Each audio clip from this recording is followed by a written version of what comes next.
और आइए रुख करते हैं उत्तर प्रदेश का, जहां मुख्यमंत्री योगी आदित्यनाथ पिछले कुछ दिनों से जनता दरबार लगा रहे हैं। फरियादी यहां पहुंचते हैं और गुहार लगाते हैं सीधे मुख्यमंत्री से। मुख्यमंत्री भी उनकी बात सुनते हैं। ऐसे में हमारी संवाददाता मौसमी सिंह वहां पहुंची और जो लोग वहां आए थे इस जनता दरबार में, उनसे उन्होंने बात की। आज बुधवार नहीं है, उसके बावजूद भी जनता दरबार जरूर है। जी हाँ, हम बात कर रहे हैं 5 कालिदास मार्ग की। योगी आदित्यनाथ का निवास, मुख्यमंत्री उत्तर प्रदेश का निवास। कहाँ जा रहे हैं बाबा? आपसे मिलने। अच्छा, कहाँ से आए हैं आप? बिल्लावर से कानपुर जिला। क्या कहने आए हैं? काम है थोड़ा, कुछ काम से आए हैं आप? हमारे खेत का रोजगार है। हाँ। खेत का, इसलिए जा रहे हैं। तो मिलेंगे कि नहीं मिलेंगे? अब ये तो मालूम नहीं। कोशिश है, उम्मीद पे दुनिया कायम है। और ये तमाम छात्र भी हैं, आप लोग क्यों परेशान हैं?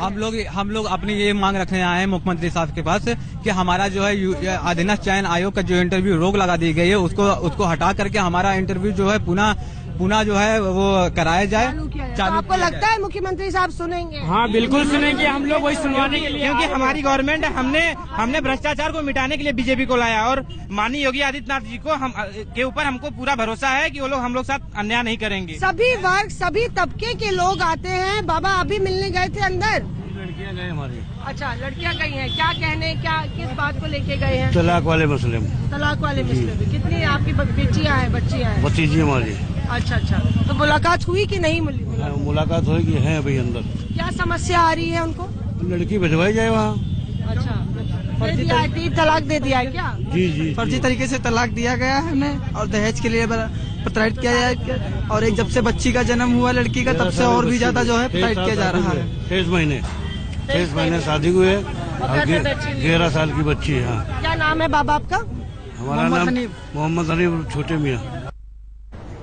और इस बीच बड़ी खबर आ रही है, कल होने वाली यूपी कैबिनेट की बैठक से आज तक से बातचीत में उप मुख्यमंत्री केशव प्रसाद मौर्य ने कहा है कि इस कैबिनेट बैठक में कई अहम फैसले हो सकते हैं, जिसमें किसानों की कर्ज माफी पर भी कोई फैसला लिया जा सकता है। मौर्य ने कहा कि पार्टी के संकल्प पत्र में जो वादे किए गए हैं उसे लेकर कैबिनेट मीटिंग में बड़े फैसले लिए जा सकते हैं। मुख्यमंत्री पद की शपथ जब से योगी आदित्यनाथ ने ली है, तब से इंतजार हो रहा है कि कब कैबिनेट की पहली बैठक होगी। अब तक नहीं होगी, 15 दिन बीत चुके हैं। लिहाजा कल के लिए यह खबर आ रही है कि कल कैबिनेट बैठक होगी, जिसमें कई अहम फैसले होने की उम्मीद है। खासतौर पर बीजेपी के संकल्प पत्र में जो बड़े वादे सूबे की जनता से किए गए हैं, उसे लेकर कोई कदम आगे उठाए जा सकते हैं, जिसमें किसानों की कर्ज माफी सबसे बड़ी प्रायोरिटी पर है, सबसे पहले नंबर पर है। इसे लेकर आज तक से खास बातचीत उप मुख्यमंत्री केशव प्रसाद मौर्य ने की, जिसमें उन्होंने इस बात का जिक्र किया।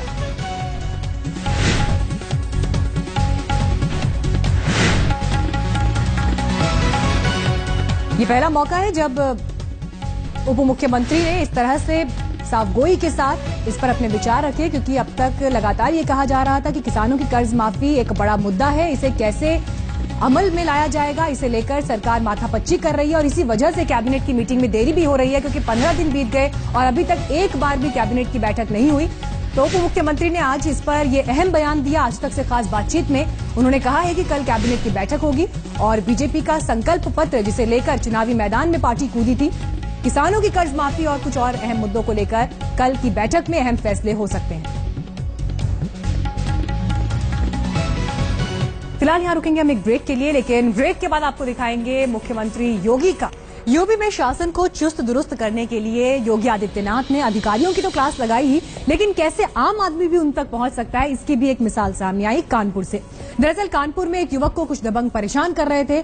ऐसे में उसने गुहार लगाई मुख्यमंत्री से और अब सीधे मुख्यमंत्री साहब इस युवक को इंसाफ दिलाएंगे।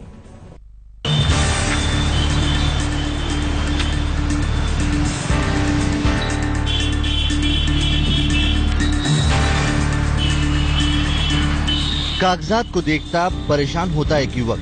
ये उत्तर प्रदेश के एक बेहद सामान्य से युवक की तस्वीर है, लेकिन सूबे में सत्ता बदलते ही यह आम आदमी भी खास हो गया है, क्योंकि खुद मुख्यमंत्री योगी आदित्यनाथ ने इसकी 2 साल से चली आ रही मुश्किल को दूर करने की पहल की है। कानपुर के मोहकलाल चंदानी की परेशानी क्या है, उसे जानने से पहले इनके चेहरे की चमक का राज जान लीजिए। मुझे उन्होंने कल एक नंबर दिया कि इस पे कॉल करके आप सीएम सर का अपॉइंटमेंट ले ले, वो सुबह जो है जनता की अदालत में बैठते हैं, तो उन्होंने मुझसे बोला कि आप इस पे कॉल करके उनका अपॉइंटमेंट ले लें, क्योंकि उस समय जो आप अपनी बात रखेंगे उस पर तुरंत से तुरंत कार्रवाई की जाएगी। तो मैंने उस नंबर पे अपना नाम पता दे करके अपॉइंटमेंट सर से लिया है, तो जल्द से जल्द जैसे ही वो फ्री होंगे मुझे अपॉइंटमेंट दे दिया जाएगा। मोहक लाल के चेहरे पर मोहिनी चमक आ गई है, क्योंकि अब इन्हें यकीन है कि सीएम से मुलाकात होते ही इनकी परेशानी दूर हो जाएगी। इनकी परेशानी है दबंगों का इनके प्लॉट पर कब्जा। मोहक के मुताबिक कानपुर के सचेंडी थाना इलाके में इन्होंने साल 2015 में 1000 स्क्वायर मीटर जमीन लीज पर ली थी, लेकिन इलाके के कुछ दबंगों ने इन्हें जमीन पर कब्जा लेने और काम करने से रोक दिया था। इसके बाद उन्होंने कोर्ट में अर्जी लगाई। कोर्ट ने फैसला इन्हीं के हक में दिया। फिर भी इलाके के थाना इंचार्ज ने इन्हें न ही कब्जा दिलाया, न ही काम करने दिया। इस बात की शिकायत आला अफसरों से करने पर भी इनकी कोई सुनवाई नहीं हुई। आखिरकार मोहक लाल ने सीधे सीएम से गुहार लगाई। मुख्यमंत्री योगी के पास मोहक की गुहार पहुंचते ही इन्हें फौरन लखनऊ बुलाया गया और पूरे आदर सम्मान के साथ इनकी बात सुनी गई। गोरखपुर कैंप ऑफिस में भी इन्हें एक दरख्वास्त भेजने को कहा गया और जल्द ही मुख्यमंत्री योगी से इनकी मुलाकात का भरोसा भी इन्हें मिला। एक आम आदमी के लिए सीएम दफ्तर की ये मुस्तैदी देख मोहक भी हैरान रह गए। जब मैं कल गया तो जो है बाहर से ही मुझे बड़ा डर सा लग रहा था कि अंदर मुझे कोई रोक ना ले, और इतने सारे पुलिस वालों को देख के मैं खुद घबरा सा गया था। बट उन्होंने बहुत अच्छी तरीके से जो है मेरी मदद की। उन्होंने मुझे अंदर रिसेप्शन तक पहुंचाया और रिसेप्शन वालों ने भी बड़ी जो है सहायता करी। उन्होंने सब जो है बताया मुझे ऐसे ऐसे करना है आपको। तो सर जो है उम्मीद नहीं थी एक आम नागरिक के लिए जो है इतना करना जो है बहुत अच्छा लगा सर। योगी राज की प्राथमिकताओं में है जमीनों को दबंगों के कब्जे से छुड़वाना, पुलिस वालों को जनता के दोस्त और सच्चे रक्षक के तौर पर मुस्तैद करना।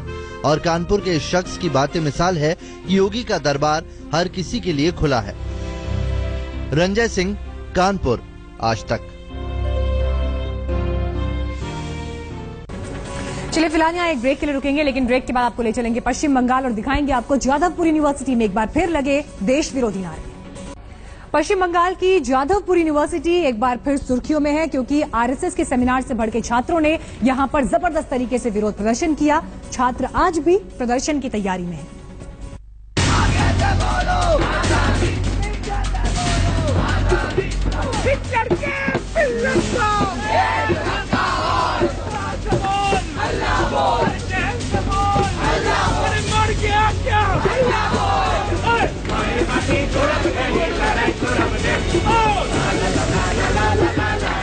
वही डब्ल्यू और वही राग।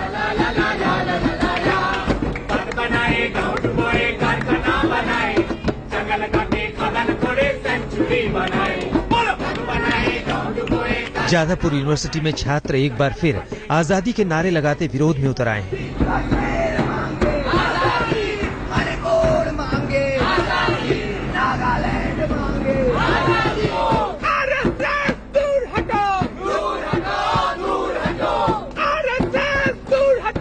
कश्मीर की आजादी के साथ नागालैंड और मणिपुर की आजादी के नारे भी बुलंद करने में जुटे हैं लेफ्ट सपोर्ट ग्रुप से जुड़े ये छात्र।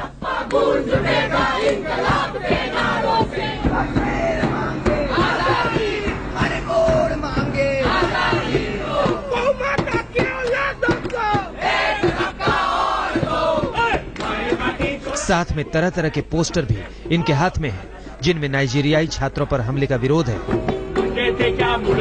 तो यूपी के नए सीएम योगी आदित्यनाथ की तुलना भी अमेरिकी राष्ट्रपति ट्रंप से की गई है। रविवार को ये छात्र जादवपुर यूनिवर्सिटी की एकेडमी ऑफ फाइन आर्ट के सामने विरोध प्रदर्शन करने पहुंचे। यहीं पर आरएसएस का एक सेमिनार चल रहा था और ये छात्र आरएसएस के विरोध में ही यहाँ जमा हुए थे।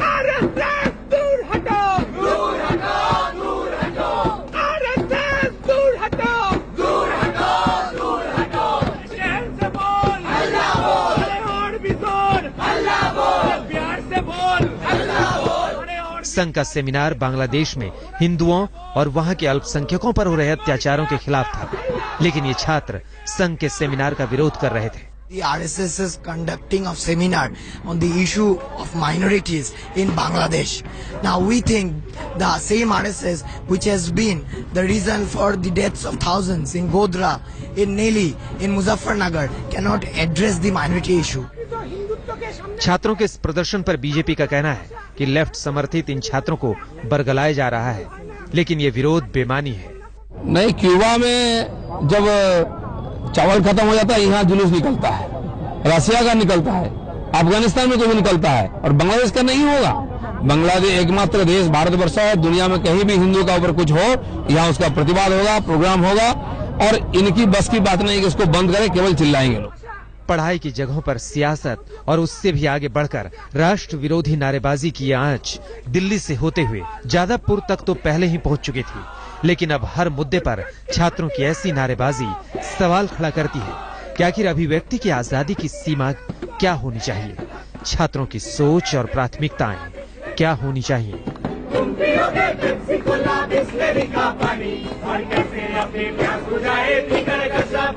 आज तक ब्यूरो।